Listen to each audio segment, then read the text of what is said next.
Show ya Harmonize ambayo ilitakiwa ifanyike usiku wa leo imeahirishwa. Japokuwa haijajulikana sababu ni nini kilichofanya show hii iahirishwe, kwa sababu imekuwa ni zaidi ya miezi miwili toka hii show imetangazwa, na ghafla siku ya mwisho show inaahirishwa. Lakini Harmonize ameshare ujumbe huu unaonesha mahuzuniko yake baada ya hii show kuahirishwa. Kaandika hivi na nukuu: "Poleni sana ndugu zangu wa nyumbani Mtwara na maeneo tofauti. Wote mliosafiri toka maeneo tofauti kuja na Ngwanda kumuunga mkono kijana wenu, kumuunga mkono kama mnavyofanyaga siku zote. Binafsi imeniuma kutopata time ya kusali Eid pamoja na kusherehekea usiku wa leo. Ila tu niseme, upangaji wa haya matukio makubwa una changamoto sana.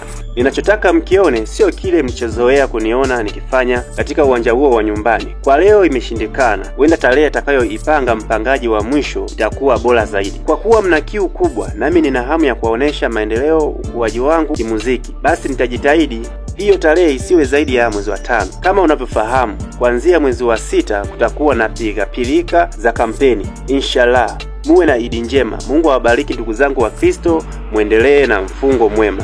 Alafu ameweka emoji ya shukrani. Kwa hiyo huo ndo ujumbe wa Harmonize unaonesha masikitiko makubwa alionao juu ya kukosekana kwa hii show ya siku ya leo ambayo itakiwa ifanyike pale na Ngwanda sijaona. Lakini Harmonize hajaishia hapo, ameendelea kusisitiza kuwa show hii lazima itafanyika. Ameshare ujumbe wa pili huu hapa ambao umesema kuwa mara mbili tunapanga na kupangua. "Trust me, it will be lit fire cause I trust God. Tamasha hili ni tamaduni yangu. Nimeanza na nitakuwa nalifanya kila mwaka. Mwaka huu litafanyika kiukubwa wake licha ya changamoto zote." Alafu amemalizia kwa kuweka location na Ngwanda sijaona stadium na emoji ya mpasuko wa moyo.